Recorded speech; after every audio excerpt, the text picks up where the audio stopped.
Good morning, it's 11 o'clock on Sunday the 24th of June. Welcome to the Expat Show for English-speaking expats in Germany.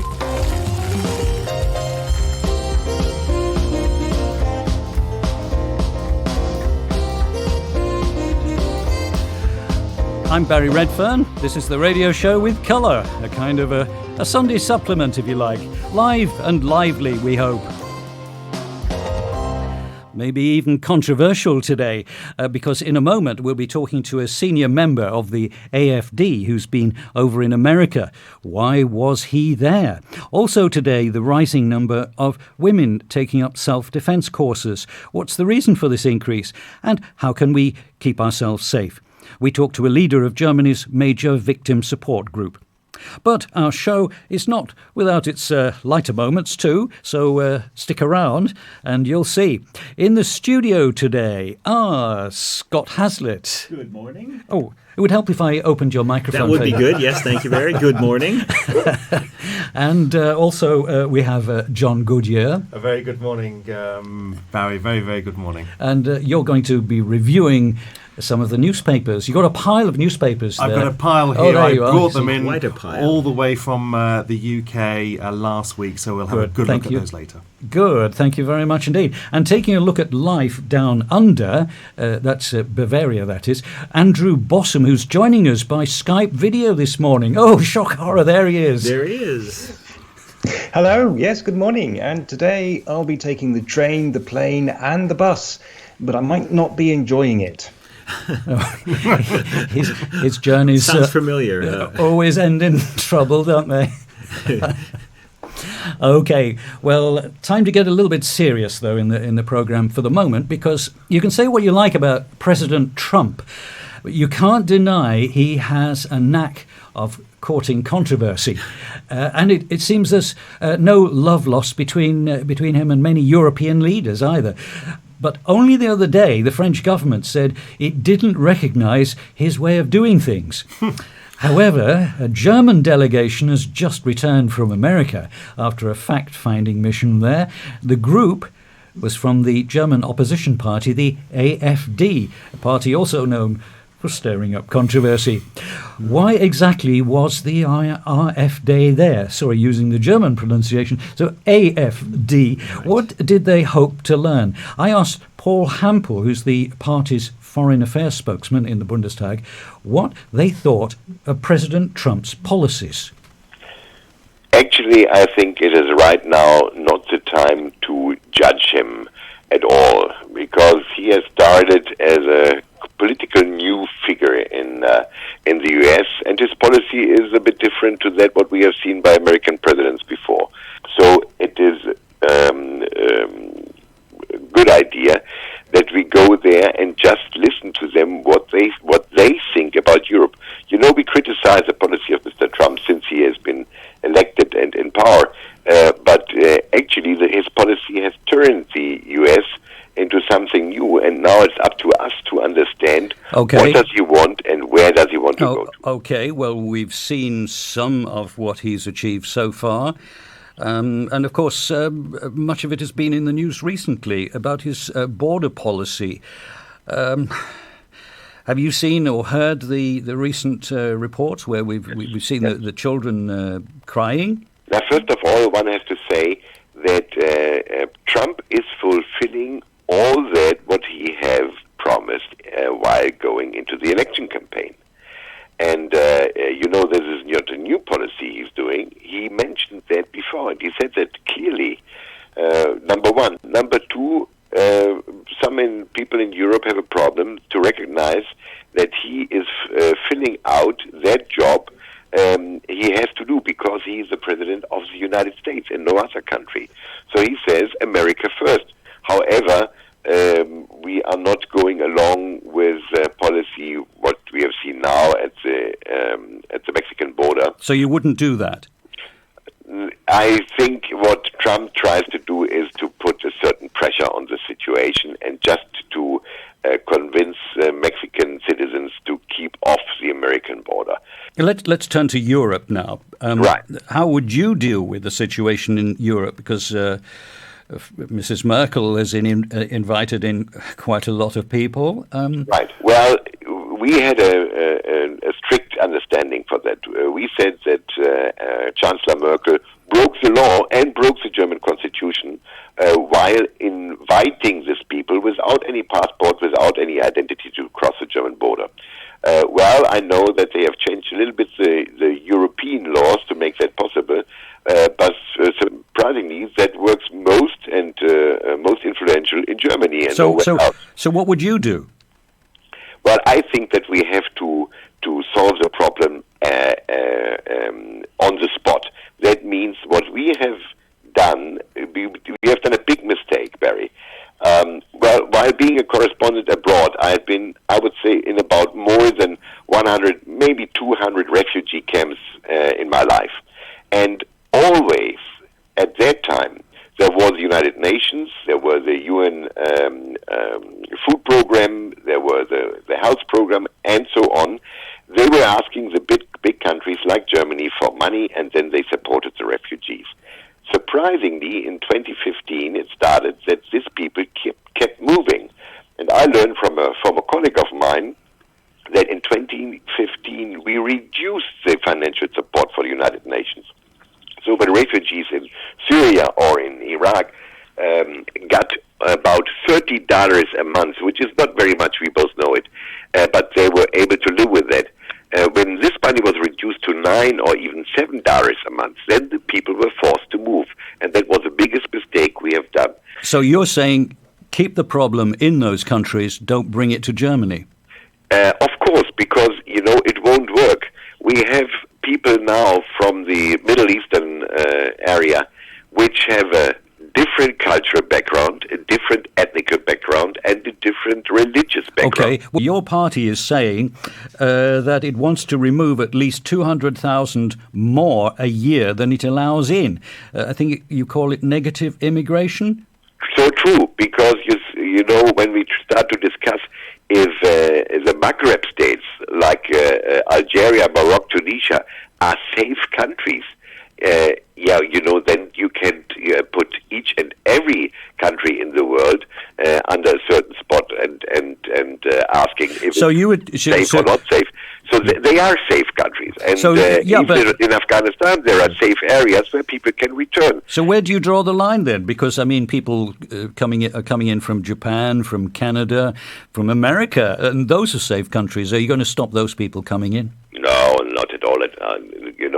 So you're anti-Islam then? No. What we say, first of all, we always had people from abroad moving into Germany since centuries, and nobody discussed it. What we had most of the time was people from the same background, as we call it, the Christian Abendland. That's no problem at all. We got people from Italy, from Spain, from Portugal, from France, and elsewhere, and then it is no problem to integrate them. Just have a look on the Ruhrgebiet, the industrial area in Germany, which had taken over in the 19th and 20th century, 100,000 Polish people moving. But your leader argues that the country is being Islamified and wants to show itself. She'd like it to be a bulwark of Christian values. I think that's what she said. I agree with that. Isn't that rather racist? No, not racist at all. What I mentioned before is that we are not able as a German society to handle in numbers more than 1 million people with a completely different background, and by the way, with a completely different education, which is most of the time quite low. So what we have done the mistake that we got a lot of people in, not only in 2015, even before, and nobody was asking if they want to integrate in the German society. Okay, so we have developed a parallel society in some places. Yeah. And this is creating problems. But you don't have a good reputation when it comes to political comment, do you? There have been so many, foot-in-the-mouth moments, haven't there? Yeah, they are always picking up our strong comments, and they don't. Yeah, but a comment like from your former leader, Frauke Petry, said. And I hope I'm quoting correctly here, said officers must use firearms if necessary, referring to those crossing the border. She she mentioned that as the last what one should do, but she only quoted the law. Yeah, but again, every border is protected by border police, and as soon as they are at risk, they would be allowed to use their arms. Why don't you think you don't get a? Why do you think you don't get a good press? You know, they're always on the attack. Well, actually, what I think is that we are following since a certain while the wrong policy. What I quote for and ask for is that we return to something where we have the Germans and the German politician named Hans-Dietrich Genscher created a word which is internationally used today, the word of the Realpolitik. Take the word as it is. Well, if I could give you another word then, populism. Just 2 years ago, few people used that word. Now it's part of everyday political comment. How would you define it? I think that with the brand of populism, they would try, our political opponents try to put us under a certain roof where we do not belong to. I'll give you an example. AfD is still a small party, but percentage, I would say, from more than 10% has a migrant background. They come from Turkey, they come from the Middle East, and they come from other countries, Iran, for example. And they agree with us because they are Germans, they are integrated. They say we don't want this. And then, we are not that populist party, we are not that racist party at all. We see the things as clear as they are. And we say the German society is not able to integrate millions of people with different backgrounds, carrying their own conflicts, their own religious conflicts as a way, and an influence which had been created by the Islamic governments in their home countries. And I think this is the biggest change we do not recognize. That was Paul Hampel, of the Foreign Affairs spokesman of the AfD in the Bundestag. By the way, you can hear a longer edition of that interview later this afternoon here on our YouTube channel. That is our website, if you want to find out more about us. Sorry. It was the wrong picture, but never mind. If you'd like to find out more about that, was the URL. But as I was saying, there's a longer edition of that interview later this afternoon on our YouTube channel. And we're also opening the comments column, so you can join in the discussion live if you like. But of course, the chances are most of our people watch us on the podcast, so it's no use doing it then. The phone, if you'd like to call us, though again, people feel frightened of calling in, is 04488 527 0372. So I'll just repeat that for you, 04488 527 0372. So there we are. That was a piece about the visit to America.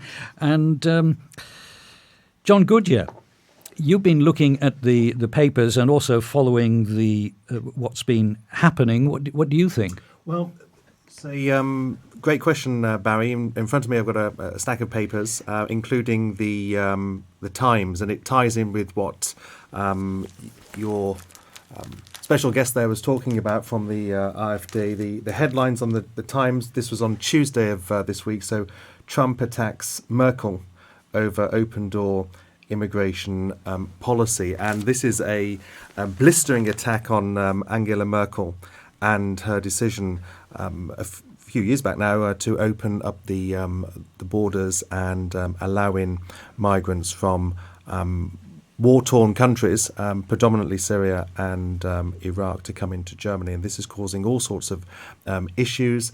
I know that I've been speaking to Scott about this with regards to immigration policy. Scott, what do you think to headlines such as Trump attacks Merkel over open-door immigration policy, given the fact that you are yourself an American national? The situation is very tense now. And I think on the one hand, it's a good sign that Trump is attacking Merkel because that means she's taken a position different than his, which I think is good because I think Europe and Germany in general has to have their own position because we can't just always be following what happens in the United States. They are a strong ally of Germany and Europe, but the differences are becoming more pronounced, especially with the trade wars that are going on now. Yep. And the immigrant situation is they're looking at that in the States too. How are they going to deal with it? The Times here, as does the Guardian, it quotes Mr. Trump's tweet. The people of Germany, I'm quoting here, are turning against their leadership as immigration is rocking the already tenuous Berlin coalition. Big mistake made all over Europe in allowing millions of people in who have so strongly and violently changed their culture. I mean, this is very tough rhetoric from the American president. Yes, and it's so generalized as well. It sounds like there's all these violent foreigners coming in here that are just they're trying to destroy our democratic traditions here. And I think you'll agree with me, as someone who's lived in Germany for over 30 years, that's not the situation. Of course, there are problems with people committing violent crimes, but recently I read a study that their statistics say that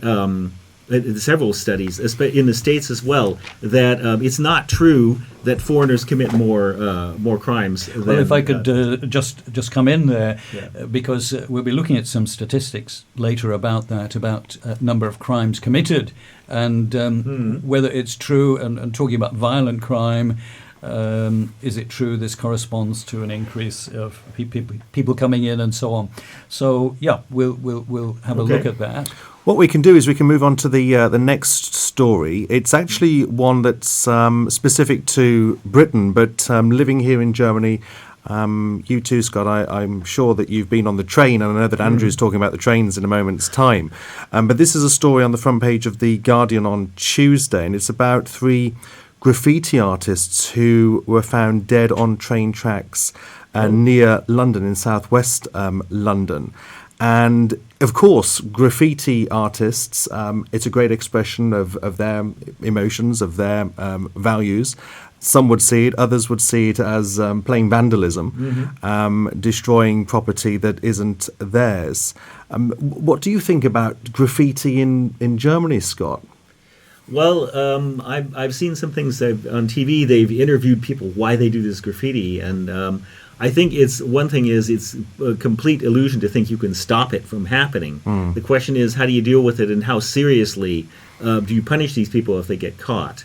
But I mean, people ending up dead obviously was an accident. But I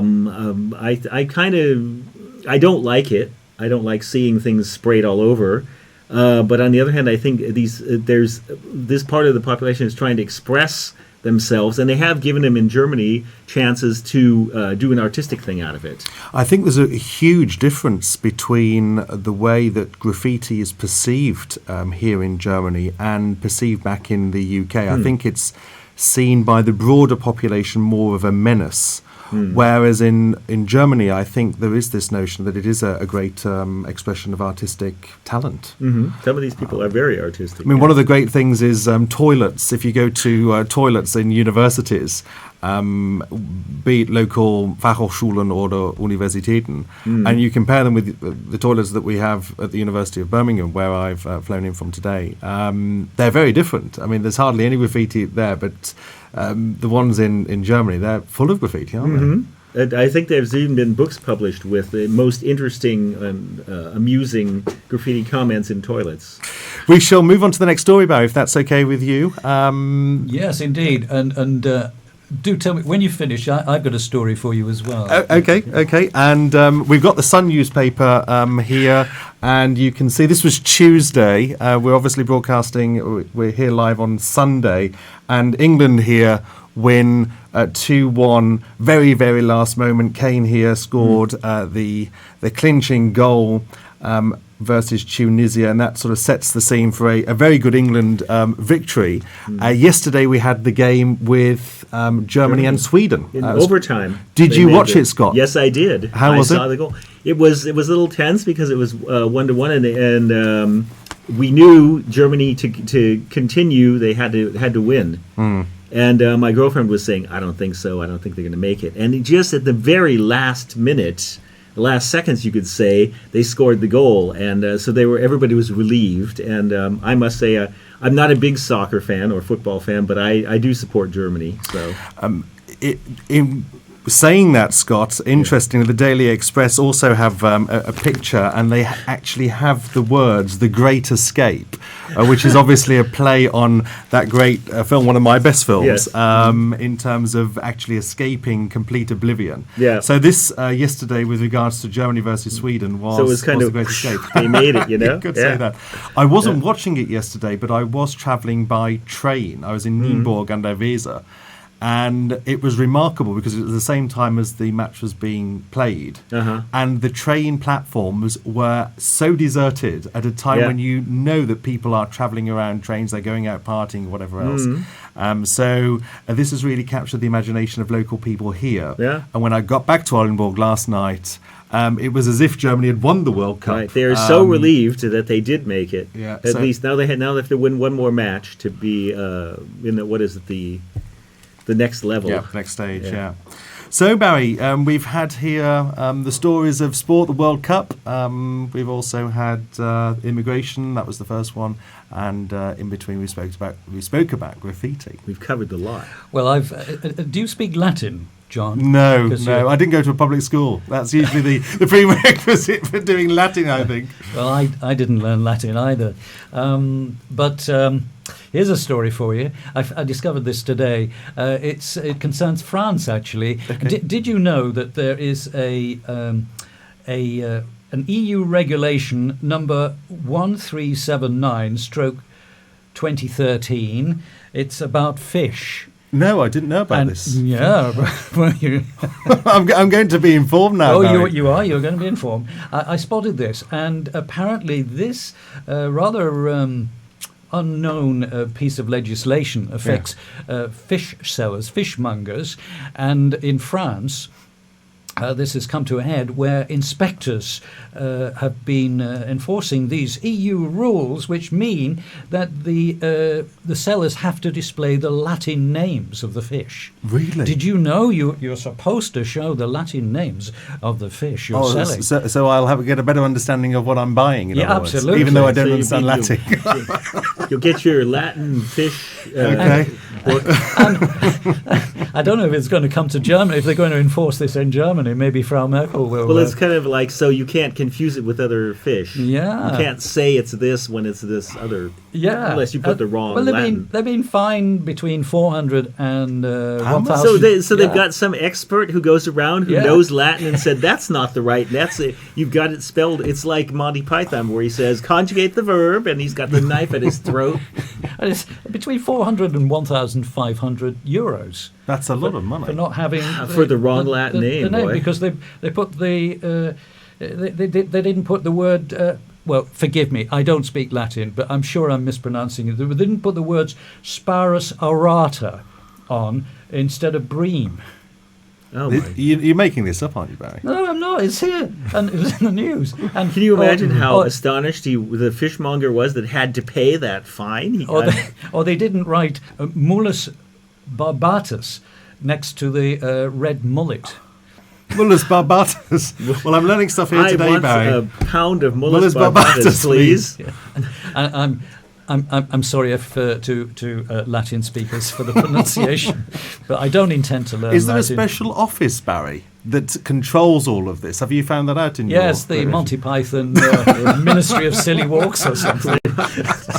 Of silly words, right? He said that'd be a good sketch. I did not want Mulus dear. barbatus. I wanted Mulus tricolorus. Right, that's the papers done. Okay, thank you very much, Right. John Goodyear. You're welcome. And also to Scott for contributing there. Yes. Well, let's head down to Bavaria now, because Andrew Bottom is there. Let's hope he's still there. Waiting I'm with still bated here. breath. Right. Well, what's happening down in Bavaria? You're going to have a moan again, aren't you? Well, I'm going to have a slight moan. I'm Go. going to have a slight moan. It's not specific to Bavaria. It's not even specific to Germany, to be honest. It's about public transport. I mean, it's a great thing to have, and I'm very glad that I live in a country that has it. And as a way of making you feel slightly less guilty about your carbon footprint, the only thing that can beat it is staying at home. And modern technology is slowly making it easier. You know how in the old days, if you were traveling by train, there was always this awkward moment when the ticket inspector came along and you had to dig out your ticket and give it to her so she could stamp it. Well, not anymore. The big rail operator here is trying out a new idea, and it works like this. As you get on the train, your phone dings. Once you've found your seat, you dig out your phone, unlock the display, see a notification reminding you to sign in, open up the app and tap the button to sign in. Then, when the ticket inspector arrives, you wait until she looks at you and says, "Have I seen your ticket?" And then you say, "I signed in on the app, didn't it work?" And then while she's squinting at her little gadget, you dig out your phone again and unlock it in case it didn't work and you need to show her your ticket after all. And by the time you've done that, she's ready to say, "Oh yes, so you did," and you're done. Yes, public transport is great, but there's one big issue I have with it. And I don't mean being stuck in a stationary metal tube in the Black Forest for 20 minutes while some guy in a signal box tries to reboot a computer. No, I mean being trapped in a confined space with other people. I don't want you to think that I'm a misanthrope. I'm not. Honestly, I just think that most of the awful things in my life can be put down to the existence of other people. For example, do you prefer a window seat or an aisle seat? The trouble with a window seat is that if you want to go to the toilet or fetch a coffee, you have to ask the person in the aisle seat to let you out and then let you back in again. But in an aisle seat, you have to let the person in the window seat out and in. You can't win. You can win even less when you book a flight at the last possible minute and find yourself stuck with the curse of the middle seat. There are plenty of people using public transport that make you hate humanity. I can tolerate the crying babies. Babies cry, it's what they're for. But buses in particular are full of manspreaders, stinky food eaters, and fans of R&B who haven't yet discovered the joys of the volume control. I was recently on a bus that was full, sitting in a please give up your seat for a disabled person's seat, and a large man on crutches got on, so I stood up. He sat down, which was fine, and then he gestured to the tiny piece of seat not covered in buttock and suggested there was still room for me, and that was less fine. Or how about people who expect you to take their side in an argument? That's a particularly strange experience. There was the time I was on a train and the man sitting next to me didn't have a ticket. Now, I don't know quite what he expected of me. As the ticket inspector tried to explain that if he didn't pay up or show some ID, she'd have to call the police, he appealed to me for support. From what I could make out from his confused ramblings, nobody had told him he had to buy a ticket. In fact, people talking at me in general is something I find hard to deal with. I don't mind exchanging a few polite pleasantries. I do mind a full-blown one-sided conversation. For example, you're from Australia, you're flying back tomorrow, you enjoyed Germany? Great, nice meeting you. But please, don't hold me hostage while you explain to me all that's wrong with the world. I don't need to know your views on interdependent liberalism, or why you think the government should imprison the homeless, or the finer details of your Aunt Edna's ingrowing toenails. Basically, I have no problem with public transport. It's fine. I just think I'd like it more if I had it all to myself. Well, good for you, Andrew. How do you guys feel? Well, I was on the train yesterday coming back. Now, it was World Cup fever, and I was pretty much the only one. I think there were about 6 passengers on this IC, and I sat in one of those disabled seats that Andrew just said, which is quite nice because there's only one, and you don't have to sort of share it with another person, and you can get it in and out. So that's quite nice. So disabled seats at the front of the trains where there's nobody else going to get on the train. Perfect. Bliss. Scott? Yeah, well, I've had good experiences talking to people I did not know, But sometimes you get on and you're tired, haven't had a lot of sleep. You don't want to get in a conversation, and you're kind of a captive audience there. You don't have like Andrew said. I don't want to hear the whole views on everything, or they've got some issues. My worst experience was this guy from Mannheim who spoke Mannheimer dialect, which is for me the worst dialect in Germany. Some people don't like the East German. That's no problem, but this because they swallow everything. And at this point in my German-speaking career, I was not very good. I did not understand. He went on for 10, 15 minutes. I kept, please don't ask a question. Please don't ask a question. And fortunately, he didn't. So I didn't understand a word he said, though. And I was thinking, this is, I've got to go to the toilet now. Can you let me out, please? And Yeah, there's certain low-cost airlines, too, that are a bit strenuous. Certain low-cost airlines. Just when you get an announcement, right, we're ready to board, and then everyone gets up and is in this queue. Yeah. And you're not ready to board because the plane hasn't turned up, and you're waiting in this queue for 40 or 50 minutes. And you think to yourself, wait a minute, I could have been sitting down having a beer for 30 or 40 minutes and relaxing, and instead everyone's there, and it's cattle trucks and stress levels do go up, and it's not a very pleasant experience at all. And I think the romanticism of flying is just gone. It's completely. Definitely. Yeah. Oh, there's no romance. Flying. No, there's not. Yeah, I remember going skiing years ago regularly, and even then these were budget fares, but it was an experience and not too bad. Now I hate it. Well, you got to go through the whole security thing. I remember I come from Los Angeles, and my grandparents lived near Las Vegas, so I'd fly to Las Vegas.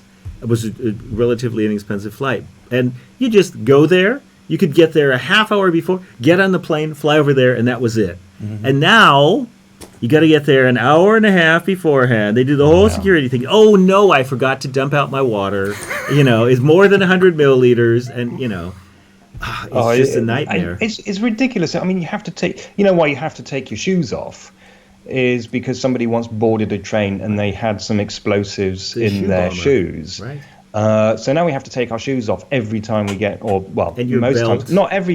Not every airport does this, strangely enough. Yeah. But the interesting thing is that a shoe bomb cannot work. That's where the original shoe bomber went wrong, because feet get sweaty. Right. And when the explosive gets sweaty, it doesn't explode, so it doesn't work. That's right. Yeah. I was over in Australia in November of last year, and it's a relatively stressless experience. Really? Domestic flying is a relatively stressless experience. So it's sort of, as you rightly said just before, in Los Angeles, it's like going from one to the other. So domestic flying, I think, in certain parts of the world, perhaps has still got this romanticism about it. Yeah. Okay, thank you very much. Thank you, Andrew, for telling us all about. My pleasure. Very interesting. Your travels in Bavaria. I sympathise. Now, changing the subject now, the number of women taking up self-defence courses is increasing, I believe. But why? Well, joining us by phone now is a member of, an executive member, I should say, the German victim support group, Weißering, Petra Klein, who's also a former police detective. So who better to ask about how safe we are? Good morning, Petra. Thank you for joining us. Hello.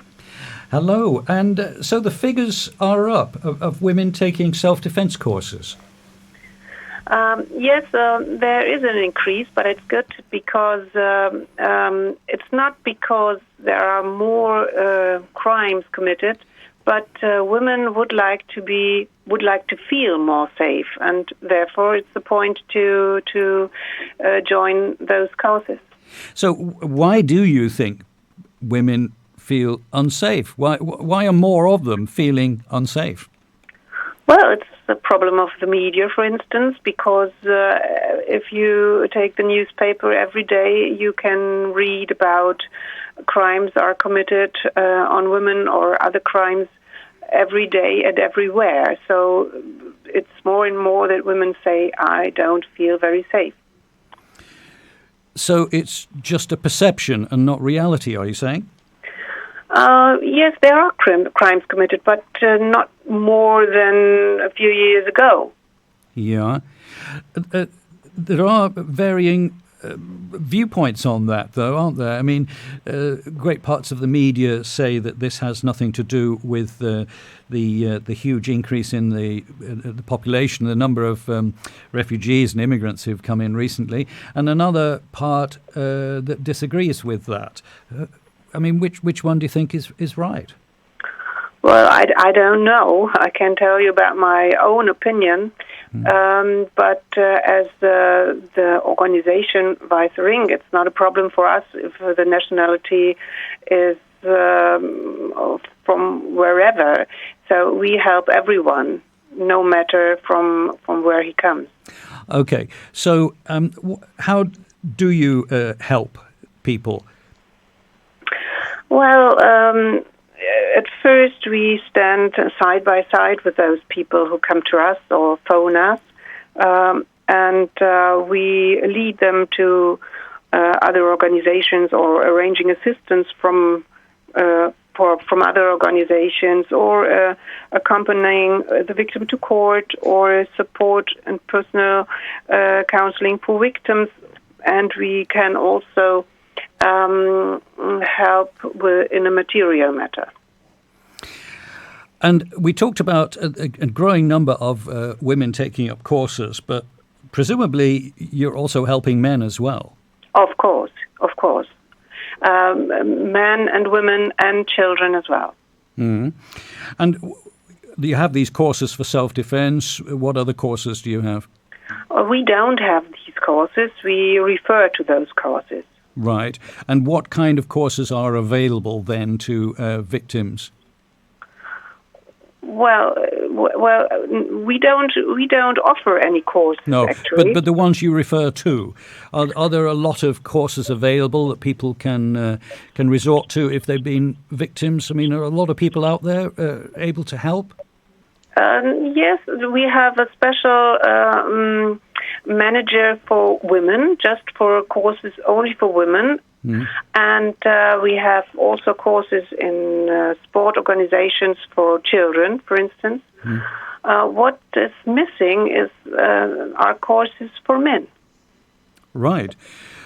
How do you go about providing those then, or encouraging, shall I say, other groups to provide those courses? Well, we just can ask them or can offer our help by telling some stories and how much it's needed. What kind of courses would you suggest then for men?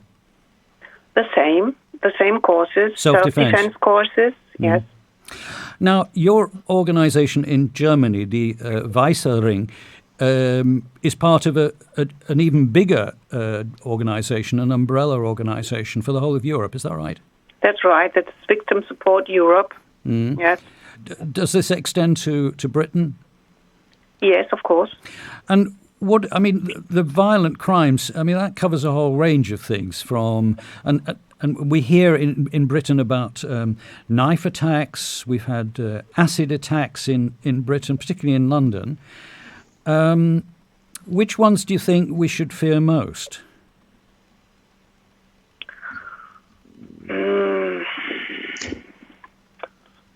Do you think? Do you think in perhaps in London, the knife attacks are getting out of hand?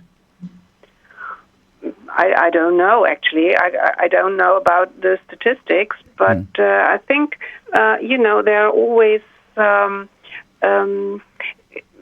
some crimes coming up to the media, for instance, and then you hear it everywhere. So if there is a police statistic who says yes, knife crime is getting higher, then you have a number you can talk about. Well, we in Germany we don't have this problem that much as you have it in Britain, for instance. Right. It's interesting why London seems to be having a spate of these attacks. Okay. And another form of attack is on mopeds. There are lots of moped thieves in London at the moment. Do we have them in Germany? No. I don't know. Well, we in our organization can't say that this is a problem for us. It's strange. London seems to be going through a phase of these sort of things. It's strange, and thankfully it hasn't arrived in the same way in Germany. We hope it never does. Yeah. Right. One final point. How big is the organisation you belong to? How many people belong to it? Well, we are a self-funded organization, and we have about 50,000 members and 75,000 sponsors, and we have 3,500 workers, but they are not employed workers. Only 130 are really employed workers. The others are volunteers. Mm. So if anybody would like to help you, how could they get in touch?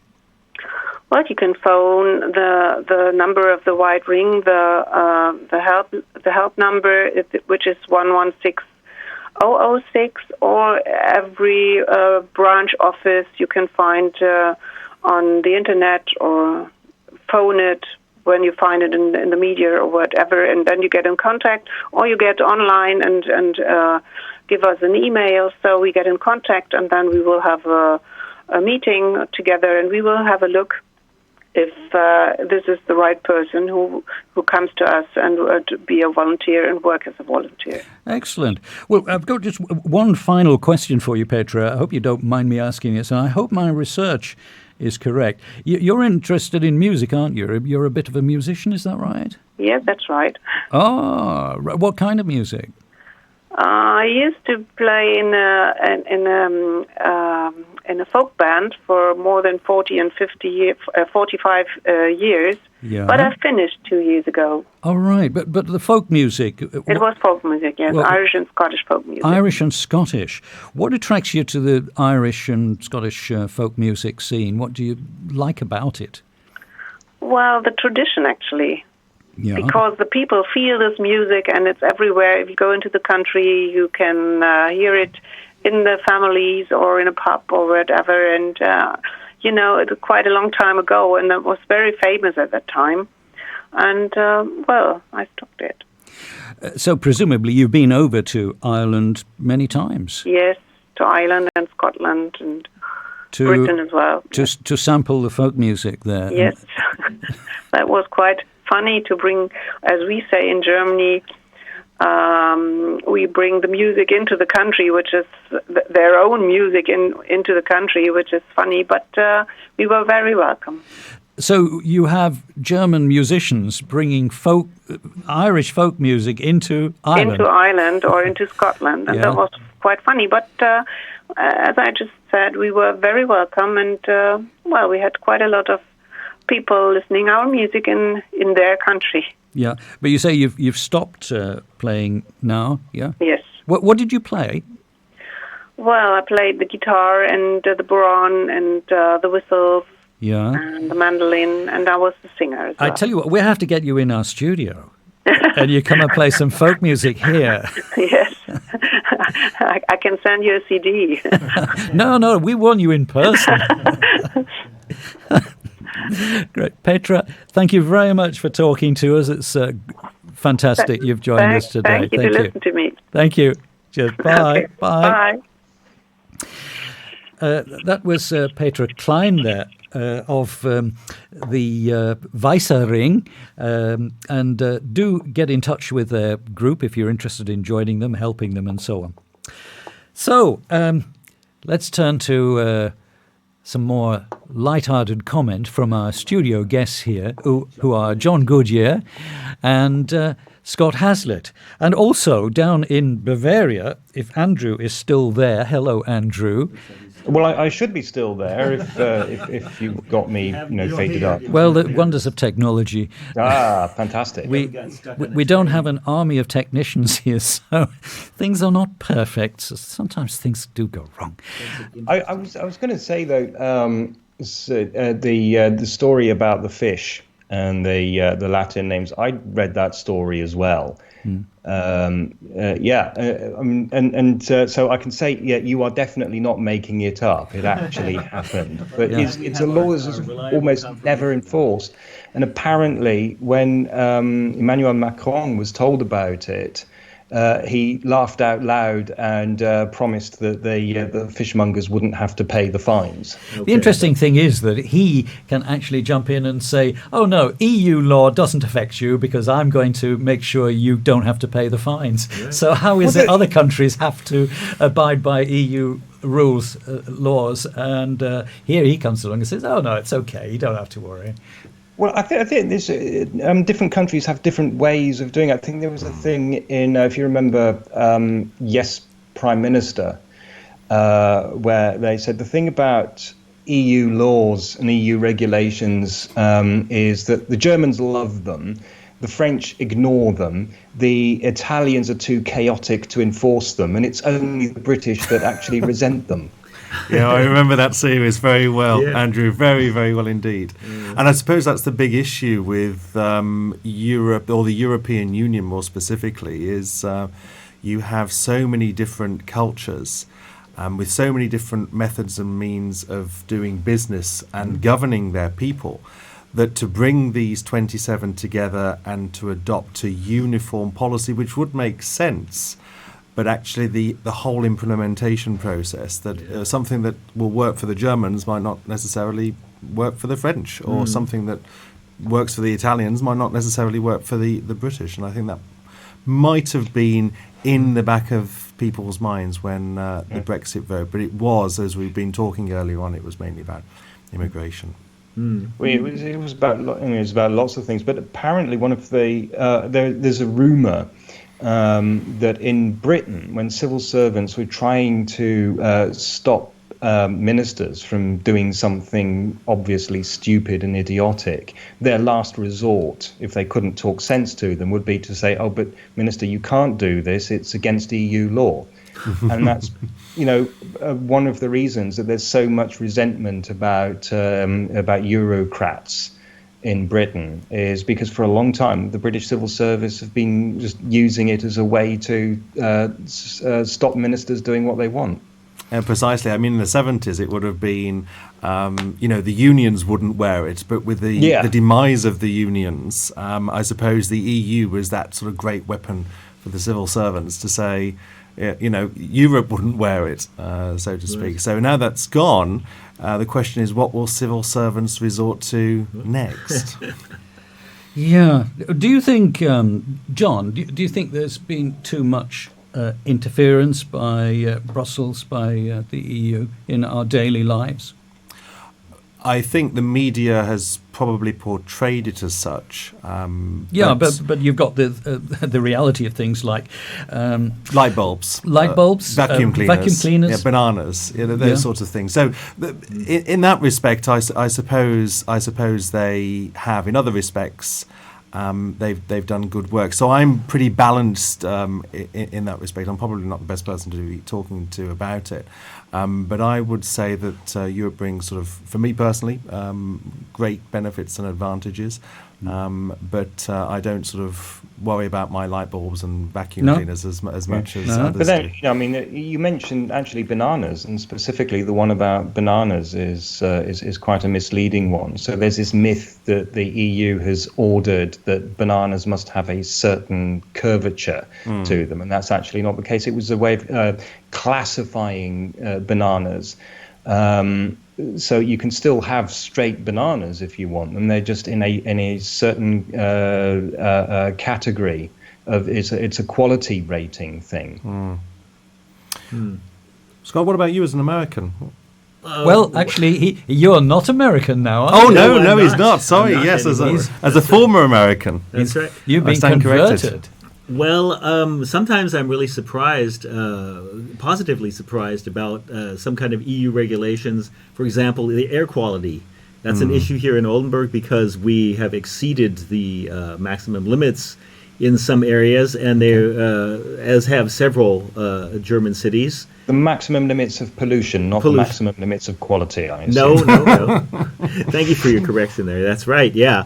But and I think that's a positive thing because someone's watching out. You would think the Germans are the most strict, but in some cases they're not. On the other hand, I think agricultural policy is always high on my list of bad influences of the EU because they tend to go in a direction that supports large producers, and small farmers or small producers are cut out with this. And I think there's kind of, well, I won't call it a mafia, that'd probably be pushing it too far. But one thing is the slaughterhouses in Germany, the number of slaughterhouses decreased dramatically.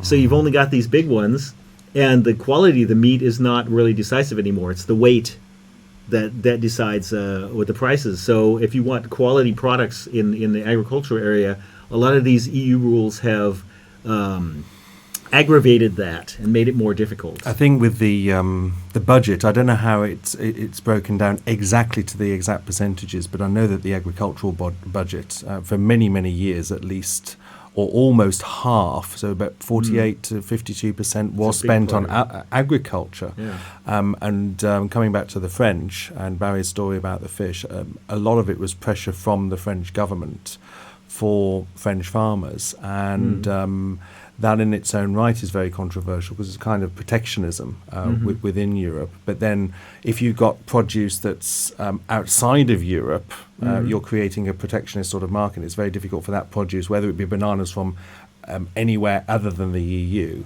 very difficult to enter the market because you've got this the financing of farmers disproportionately for various countries. Well, of course, now protectionism is a big issue. Do you remember the years ago there was all this talk about the wine lake? And what was it? The Butter Mountain. Right. What happened to the Butter Mountain? We haven't heard anything about that for years. Butter prices have gone up a bit recently. I guess this I don't know what they've done with it. Nobody talks about it anymore. And the wine lake, I know that there's big overproduction. We drank it. Yes, somebody drank it, or they turned. One thing they do with overproduced wine is they turn it into alcohol. Oh yeah, pure alcohol. Yeah, but in Italy, it's a big issue, and but the market regulates that to some degree because a lot of wine growers have given up. Because there was too much, wine was overproduced. Wine consumption has not dropped very much, but it's where it comes from, and there's all sorts of big trends there as well. On wine, I have to say, I think we're pretty lucky in Germany, and the cost of wine in the shops is pretty low compared to the price in England. I see the supermarket prices in England much higher. We're penalised in Britain for over alcohol, aren't we? I think that's very true. But then you've got the opposite side of the coin. If you're looking at beer, you do get these alco pops. They're sort of watered down alcohol, but they've had this huge problem with alcoholism, and I think this is a very serious issue, probably more so in Britain than it is in Germany. I'm not saying that there's no alcoholism in Germany, but I think... So, I mean, I haven't been back to Britain for a long time now, but you make regular trips. Yeah. So are you saying then that the wine is expensive, but not that expensive? It's the availability of the cheap booze? Yeah, and I think it's the supermarkets, Barry. One thing that in Britain you have these huge supermarkets that obviously you've got now German competitors that are really punching not just well above their weight, they're punching their weight, and the huge British-based supermarkets who control lots of the markets in terms of produce of booze in some respects because they can dictate the prices, and obviously they want the lowest prices because they're competing. The supermarkets are competing against one another as opposed to the actual that you labels mean themselves. Basically beer and those sort of things, and not the wines? I think probably more beer than wine because there's a lot of beer that is produced within the UK, and Britain is not known as a wine-producing country. No. So a lot of that is obviously imported into the UK. So basically, it's the party-goers who are getting the advantage of it all, and it's the the wine tipplers who are being penalised. I think there's, and it probably goes back to the class system, possibly. You know, what sort of people drink what sort of booze, you know.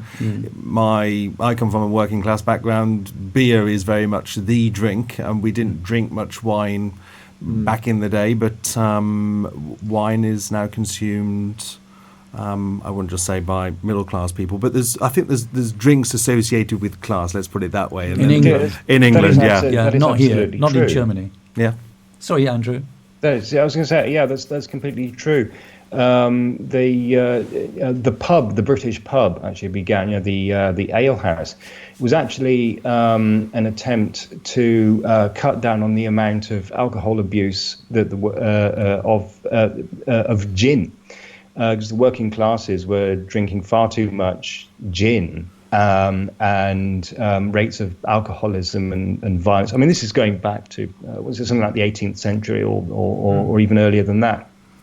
Yeah. It was a massive problem, and the government had originally tried to just completely ban gin, which simply drove it underground and didn't solve the problem at all. And so what they did instead was to switch particularly they targeted the working classes and got them to switch to beer as a drink that was a lot safer, hence the public house. Except for Queen Mum, but she's passed now. So. Wasn't that her favorite drink was gin? Then the favorite tipple of the upper classes. Yeah, but I just wanted to throw this in here. If you look at where countries that have the biggest problems with alcoholism in Europe, they also have the highest prices for alcohol. That's the a good Scandinavian point. countries. Yeah. So I think there's other factors that influence.